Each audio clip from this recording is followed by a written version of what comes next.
मनुष्य चाहता है कि जीवन पहले उसे भरोसा दे, फिर वो आगे बढ़े। वो चाहता है कि मार्ग स्पष्ट हो, परिणाम सुनिश्चित हो, तभी वो पूरा प्रयास करे।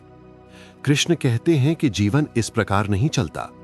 विश्वास परिणाम के बाद नहीं आता, विश्वास कर्म के साथ चलता है।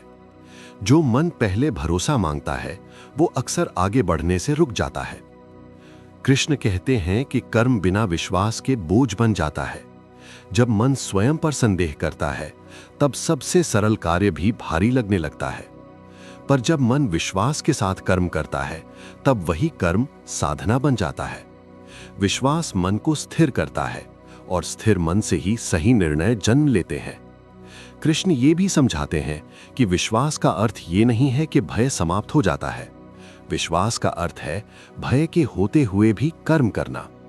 जो व्यक्ति केवल तब चलता है जब भय नहीं होता, वो बहुत कम आगे बढ़ पाता है। पर जो व्यक्ति भय को साथ लेकर चलता है, वही अपने मार्ग को खोज पाता है। कृष्ण कहते हैं कि जीवन में कई बार परिणाम हमारी अपेक्षा के अनुसार नहीं आते। ऐसे समय में विश्वास टूटता नहीं, बल्कि परखा जाता है। यदि मन कर्म में स्थिर रहे, तो हर अनुभव सीख बन जाता है। वही सीख धीरे धीरे भीतर की शक्ति को जागृत करती है। अंत में कृष्ण कहते हैं कि विश्वास और कर्म अलग नहीं है। जब मनुष्य पूरे मन से कर्म करता है, तब वही कर्म विश्वास को जन्म देता है।